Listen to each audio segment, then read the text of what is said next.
Hello जी, कैसे हैं आप सब? आई होप आप सब अच्छे होंगे।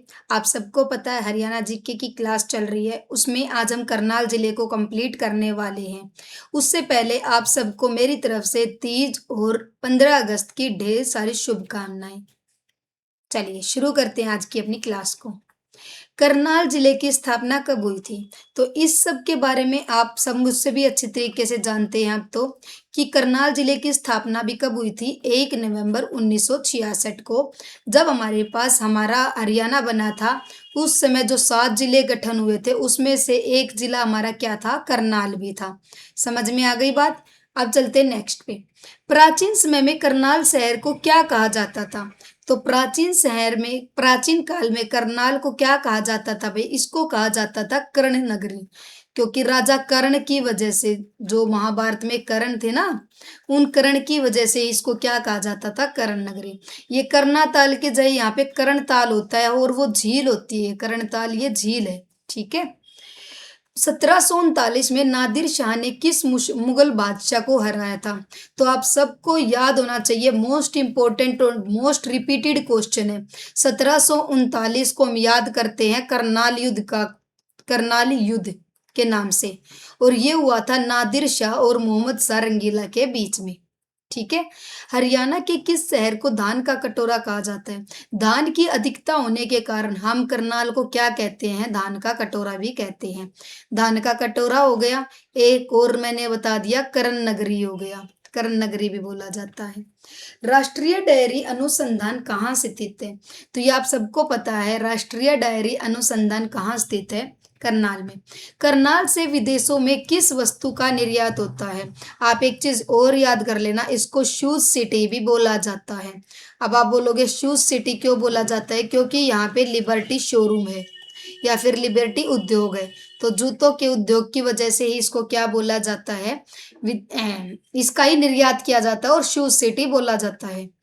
मधुबन में फोरेंसिक प्रयोगशाला कब स्थापित की गई थी? तो मधुबन के अंदर ये कब स्थापित की गई थी? एक बार बताना। मैं पानी पी लूं एक बार थोड़ा सा। देखो भाई, जो मधुबन के अंदर फोरेंसिक विज्ञान प्रयोगशाला है वो 1976 के अंदर आई थी। इसमें आप एक चीज और याद रखना, वो एक चीज क्या है? 1973 में ये हमारे पास रोहतक के अंदर थी, और 1976 में इसको कहाँ स्थापित कर दिया गया था? मधुबन में। पहले कहाँ, अगर आपसे पूछ ले कि ये फोरेंसिक विज्ञान प्रयोगशाला, फोरेंसिक साइंस लैब पहले कहाँ थी? ये एफएसएल पहले रोहतक में थी। 1976 में इसको कहाँ शिफ्ट कर दिया गया था? अपना मधुबन के अंदर। गरोंडा नगर हरियाणा के किस जिले के अंतर्गत आता है?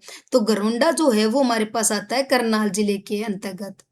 मेडिकल यूनिवर्सिटी करनाल किसके नाम पर प्रसिद्ध है? आप सबको पता है, करनाल से एक बहुत फेमस पर्सनैलिटी जिसका नाम कल्पना चावला है, वो उन्हीं उन्हीं के नाम पर क्या रखा गया है भाई?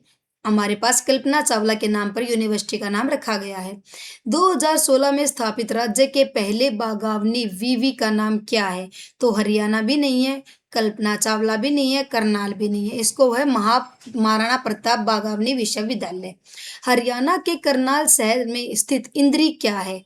तो इंद्री क्या है ना, एक ऐसा कुछ ही इसमें खास है नहीं। अगर आप ये करना चाहो तो शिक्षा का केंद्र भी नहीं है, अनुसंधान केंद्र आप नहीं बोल सकते, पर्यटन स्थल, यहाँ पे मेले वगैरह ज्यादा हैं इंद्री में। तो आप ये देख लेना, ये हो सकता है। बाकी ऐसा क्वेश्चन पता नहीं कहाँ से आ गया। राष्ट्रीय जंतु बोल लो या फिर यहाँ पे पशु बोल लो, तो ये कहाँ पर हो जाएगा? अपना करनाल के अंदर।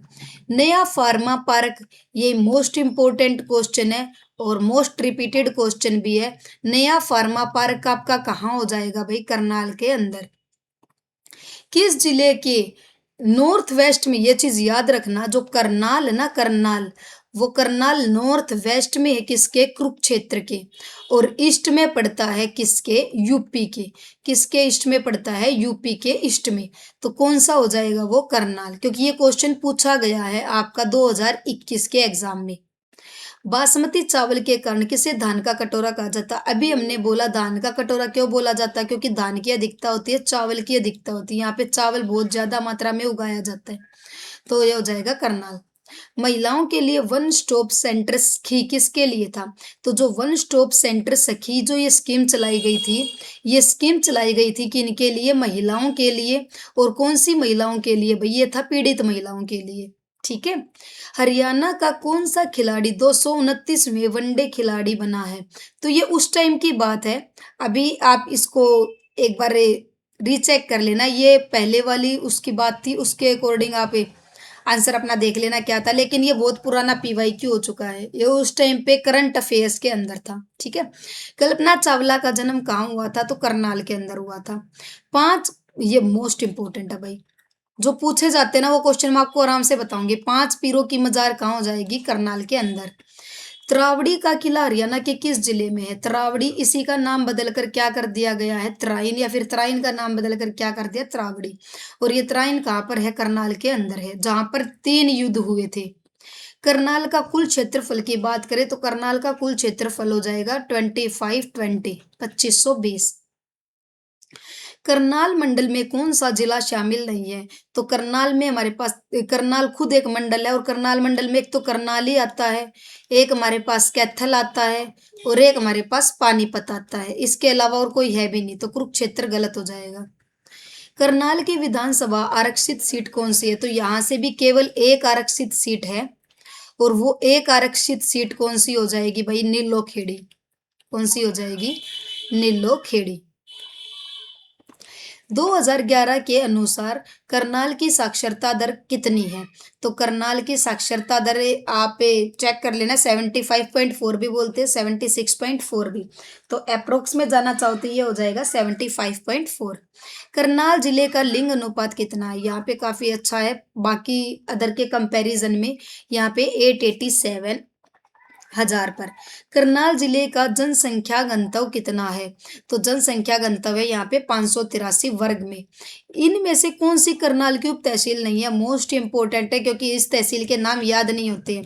इसकी उप तहसील जो हो जाएगी ना, उप तहसील, ये मेरे पास 3 ही हैं, और वो 3 कौन सी है? निसिंग, निगदू, बल्ला, ठीक है? उपरोक्त सभी इसका आंसर हो जाएगा।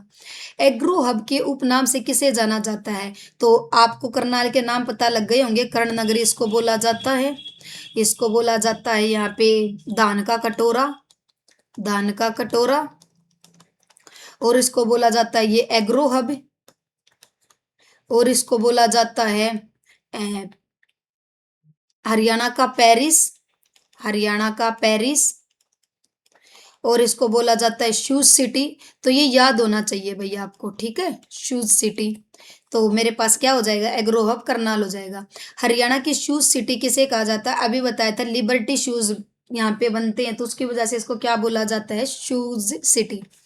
नवीनतम पद्धति से बसाया गया शहर, नवीनतम पद्धति बोल लो। हाँ, तो शहर कौन सा है हमारे पास? करनाल है। महाभारत काल में करनाल शहर को किसने बसाया था? तो बोलने में ऐसा आता है कि राजा कर्ण ने इसको बसाया था भाई, करनाल शहर को। राजा कर्ण ने देवराज इंद्र को कवच और कुंडल, मोस्ट इंपोर्टेंट क्वेश्चन मार्क कर लेना, 2 तरीके से पूछता है कि कवच और कुंडल किसको दान किए थे? तो किसको दान किए थे? देवराज इंद्र को। और कहाँ दान किए थे? तो वो किए थे कर्ण झील के किनारे, ठीक है?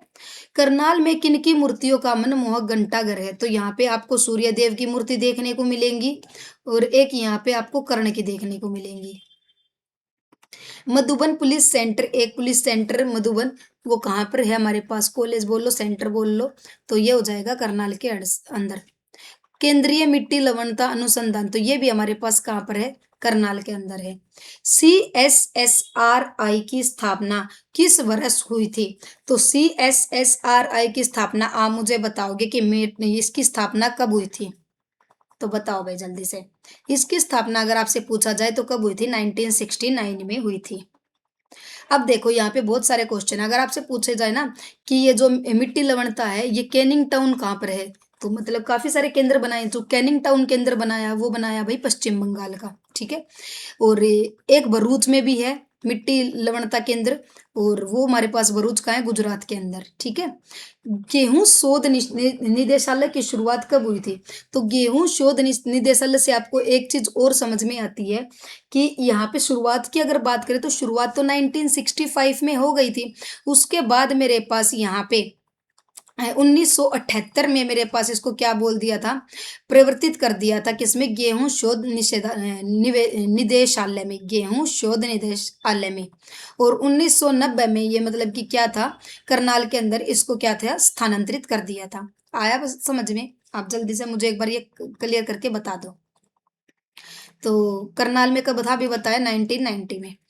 राष्ट्रीय पशु अनुवांशिकी ब्यूरो कहाँ है, तो राष्ट्रीय पशु अनुवांशिकी ब्यूरो हमारे पास कहाँ हो जाएगा, करनाल में हो जाएगा।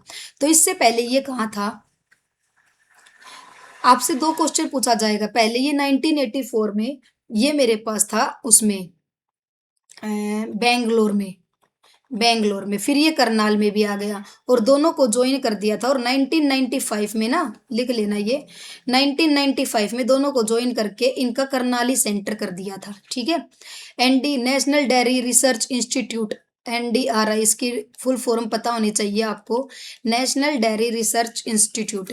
ये 1923 में कहाँ पर थी, बेंगलोर में थी। एनडीआरआई का नाम बदलकर राष्ट्रीय डेयरी शोध संस्थान कब हुआ था, तो ये कब किया गया था, 1955 में किया गया था। इसका नाम बदल दिया और इसको कहाँ लेके आ गए थे, मतलब इसी को पहले इंपीरियल डेयरी के नाम से, imperial dairy of A milk, है ना, डेयरी के रूप में। तो ये 1947 में इसका नाम बदल दिया, सॉरी, और 1955 में ये क्या कर दिया था, हमारे पास करनाल के अंदर शिफ्ट कर दिया था। एनडीआरआई को बेंगलोर से करनाल 1995 में अभी बताया। हरियाणा ग्रामीण विकास संस्थान कहाँ पे है, तो हरियाणा ग्रामीण विकास संस्थान आप मुझे बताओगे भाई ये कहाँ पे है, हरियाणा का ग्रामीण विकास संस्थान। एक आध क्वेश्चन तो आपको भी दे दूं मैं, हैं? तो बताओ, आपको दे दिया जाए ये क्वेश्चन, ये दे दिया मैंने आपको होमवर्क।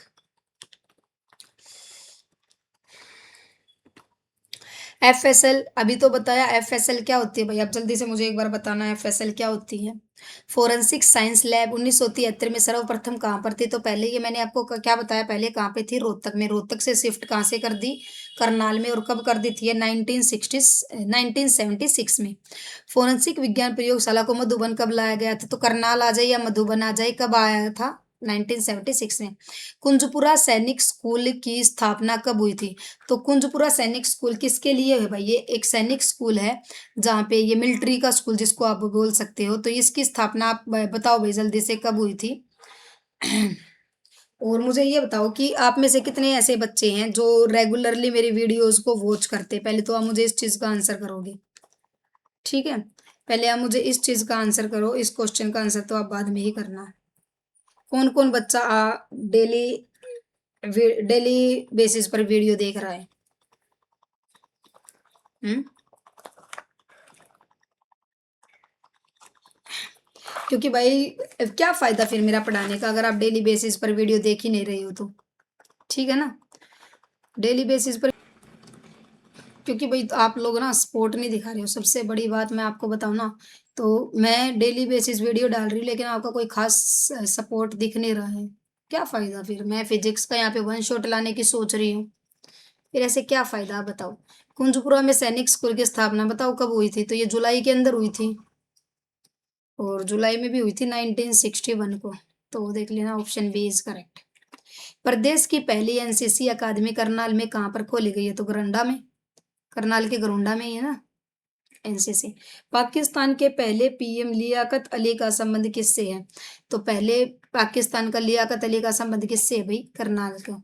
हरियाणा का वह गांव जो सबसे पहले पूर्ण विद्युतीकरण हुआ था, मतलब जहाँ पे 24 घंटे बिजली रहती है, ऐसा एक गांव है हरियाणा का जहाँ 24 घंटे बिजली आपको मिलेगी, और वो आपका हो जाएगा उच्चाणी। हाँ, उच्चाणी गांव में बिजली किस वर्ष पहुंची थी, तो उच्चाणी गांव में जो बिजली है वो आप ये मुझे बताओगे किस वर्ष पहुंची थी, तो ये पहुंची थी अपनी 68 में तो आई नहीं थी, 69 नहीं, हाँ 1970 में ये अपने आई थी 1970 में। और किसके काल में आई थी, उस टाइम पे अपनी प्रधानमंत्री होती थी इंदिरा गांधी। तो आपसे पूछा जाए कि किसके समय में आई थी, तो इंदिरा गांधी के समय में आई थी। अच्छा, ये क्वेश्चन और पूछा जा सकता है कि इस गांव की बिजली से और कितने गांव प्रकाशित होते हैं, 6841, नहीं सॉरी सॉरी, उस टाइम पे कुल गांव शायद 6841 थे, उनमें से एक सिंगल ऐसा गांव था जो 24 घंटे बिजली 24 घंटे जहाँ बिजली रहती थी। राजा परीक्षित ने किसे अपनी राजधानी बनाया था? तो राजा परीक्षित ने अपनी राजधानी किसे बनाया था? राजा परीक्षित कौन है, आप जानते हैं? बताओ जल्दी से। राजा परीक्षित कौन है? राजा परीक्षित हैं जिन्होंने जिन्होंने क्या करवाया था? सप्रदमन यज्ञ करवाया था। और सप्रदमन यज्ञ क्यों करवाया था? सप्रदमन यज्ञ करवाया था भाई, क्योंकि उनके जो पिता हैं उनको सांप ने काट लिया था। उनको सांप के काटने की वजह से उन्होंने क्या करवाया था? सप्रदमन यज्ञ। और इसी के नाम पर अपना नाम क्या पड़ा था? सफीदो पड़ा था। और ये सफीदो कहाँ पर है? सफीदो मिलेगा आपको जींद के अंदर। तो राजा परीक्षित वही है ये। इसने अपनी राजधानी किसको बनाया था? तो असंध को बनाया था। किसको बनाया था? असंध को। गांधी मेमोरियल हॉल, जो ये गांधी मेमोरियल हॉल है, इसका पहले 1947 में इसका नाम ये कर दिया गया था। इससे पहले इनका नाम क्या था? एक सेकंड। हेलो। हाँ जी, कौन आ रहा था आपको? हाँ, मैं वो वामी की पूछू थी। ना खेल रहा है ये बालक तीनों। ठीक है, ठीक है। हाँ ना खेल रहा है ना, आराम से आता है।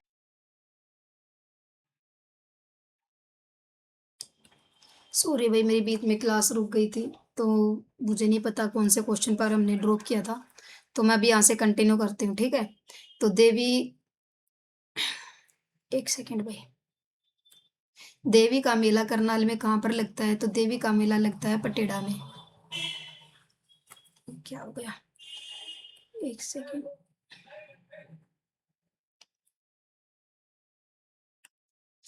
एक सेकंड भाई। हाँ, देवी का मेला लगता है पटेड़ा में।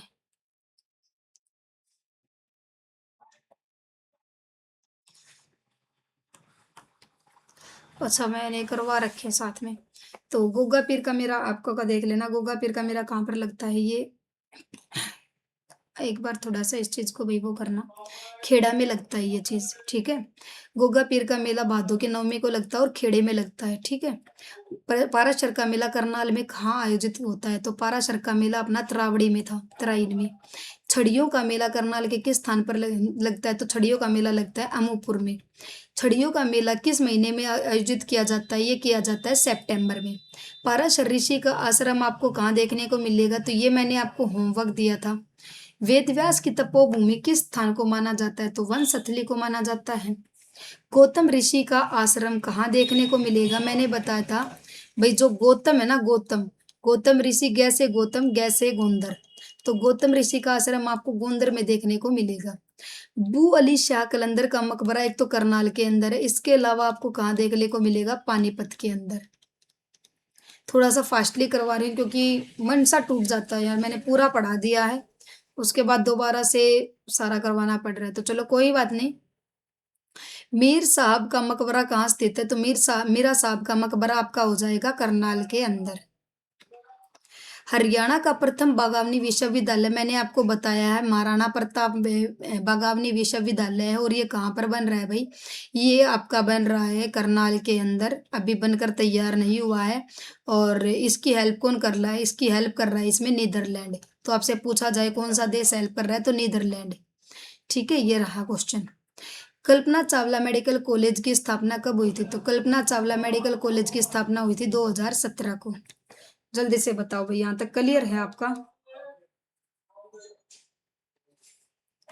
स्वच्छ भारत ये 2019 के अकॉर्डिंग है भाई, अपना एक बार दोबारा रिसर्च कर लेना 2026 के अकॉर्डिंग, क्योंकि मैंने क्वेश्चन जिस बुक से उठाया वहां से ऐसा ही था।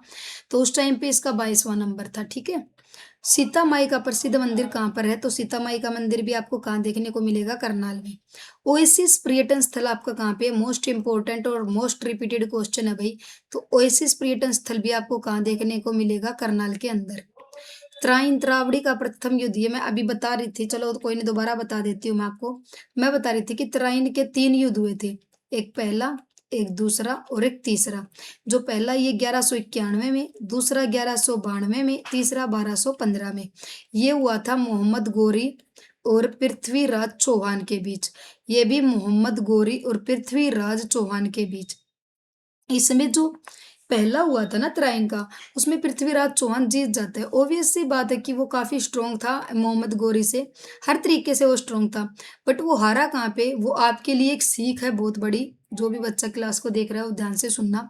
जो पृथ्वीराज चौहान है वो हारा क्यों? उसके पीछे का मेन रीज़न था जयचंद। और जयचंद ने क्यों हराया? क्योंकि जयचंद ने साथ दिया था मोहम्मद गौरी का। और ये जयचंद कौन था? ये जयचंद था संयोगिता, एक संयोगिता नाम की लड़की थी जिसको पृथ्वीराज चौहान जिसको पसंद करता था और ये शादी करना चाहते थे। ये उसके पिता थे, लेकिन इसका पिता नहीं चाहता था कि ये पृथ्वीराज चौहान से शादी करे। इसी रंजिश में उसने क्या किया? पृथ्वीराज चौहान को मरवा दिया। इसने जाके सारी इन्फॉर्मेशन गौरी को दे दी कि ऐसे-ऐसे उसने वहाँ पर ये प्लान बना रखा है तेरे को फँसाने का। और ये पहले से ही अपना सचेत हो गया तो उसने पृथ्वीराज चौहान को हरा दिया। समझ गए? तो तराइन के प्रथम युद्ध में किसकी विजय हुई थी? आपको पता है, पृथ्वीराज चौहान जीता था। पृथ्वीराज चौहान जीता था। तराइन का दूसरा युद्ध 1192 में अगले ही साल होता है और अगले साल के युद्ध में कौन हारता है? जीत हुई थी गोरी की और अपना कौन हारता है? ये अपना हारता है। ये हारता है। ठीक है?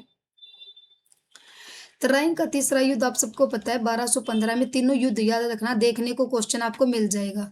तो ये हुआ था मेरे पास याल्दोज एंड कुबाचा। एक तरफ तो ये थे और एक तरफ था अपना वो कौन सा स्याह था, भी मिल जाएगा, देख लेना आगे। तो इनके बीच हुआ था, ये जीता था ये हारी थी। ये रहा इल्तुतमिश, सॉरी, एक तरफ था इल्तुतमिश। ठीक है, इनके बीच ये युद्ध हुआ था। तो तराइन के तीसरे युद्ध में इल्तुतमिश ने किसरे को हराया था? तो भी बताया याल्दुज और कुबाचा को। करनाल का प्रसिद्ध युद्ध कब लड़ा गया था? तो करनाल का प्रसिद्ध युद्ध 1739 में नादिर शाह और मोहम्मद सारंगीला के बीच हुआ था। नादिर शाह और मोहम्मद सारंगीला के बीच हुआ था, रंगीला के बीच। ठीक है, तो ये हुआ था 1739 में। कल्पना चावला का जन्म कब होता है? कल्पना चावला का जन्म होता है 1962 में। कल्पना चावला अंतरिक्ष में पहली बार कब गई थी? मोस्ट इंपोर्टेंट क्वेश्चन है। तो ये गई थी 1997 में। इंटरनेशनल ड्राइविंग लाइसेंस कहाँ बन सकते हैं? करनाल के अंदर। कौन सा उद्योग है? तो वनस्पति उद्योग भी है यहाँ पे, जूतों का शोरूम भी, मतलब जूते भी बनते हैं यहाँ पे, चीनी उद्योग भी है यहाँ पे। तो ये सारे ही उद्योग है, आंसर हो जाएगा उपरोक्त सभी। करनाल जिला किस पुलिस रेंज के अंतर्गत आता है? तो करनाल रेंज। ठीक है, करनाल के किस कस्बे में बाबा सिमरन दास, पीछे ही पढ़ा है कि सिमरन दास का मेला कहाँ लगता है? वो लगता है इंद्री के अंदर, इंद्री। कौन सा मेला करनाल में नहीं लगता? तो देवी का मेला हमने पढ़ा है, गोगा पीर का मेला पढ़ा है, पाराशर मेला भी है, सूर्य ग्रहण का मेला नहीं लगता। नीलोखेड़ी विधानसभा सीट क्यों है? क्योंकि ये केवल इकलौती यहाँ से क्या है, एक एससी आरक्षित सीट है। उचानी गांव में बिजली पहुंचने के समय देश की पीएम कौन थी? तो अपनी देश की पीएम उस टाइम पे थी इंदिरा गांधी। मैंने बताया आपको उस टाइम पे पीएम कौन थी? इंदिरा गांधी। 1970 तक हरियाणा के कितने गांव बिजली से जुड़ चुके थे? हालांकि मैं जो बात आपको वहां बताना चाहती थी वही ये बता रही हूँ कि 6841 गांव है और वो सारे बिजली से जुड़ चुके थे। और उनमें सबसे ज्यादा मतलब 24 घंटे बिजली आने वाला गांव कौन सा था? पहला पूरे भारत का ही लगा लो, आई थिंक वो था हमारे पास से उचानी, या हरियाणा का तो पहला था ही था। राजा कर्ण ने किस झील के किनारे स्नान में दान किया था? तो कर्ण झील के किनारे किया था और कर्ण झील की कर्ण के नाम पर ही पड़ी है और इसने ही किसको बसाया था? करनाल शहर को बसाया था। करनाल में इनमें से कौन सा अनुसंधान संस्थान नहीं है? तो ये भी हमने पढ़ लिया है, ये भी हमने पढ़ लिया, ये भी पढ़ लिया, तो ये नहीं है। करनाल जिले में कुल कितने खंड हैं? तो 6 ब्लॉक्स हैं। इनमें से कौन सा करनाल का खंड नहीं है? इंद्री भी है, असंध भी है, कुंजपुरा भी है, सफीदो नहीं है क्योंकि सफीदो जींद का है भाई। ठीक है, करनाल हरियाणा के किस भाग में स्थित है?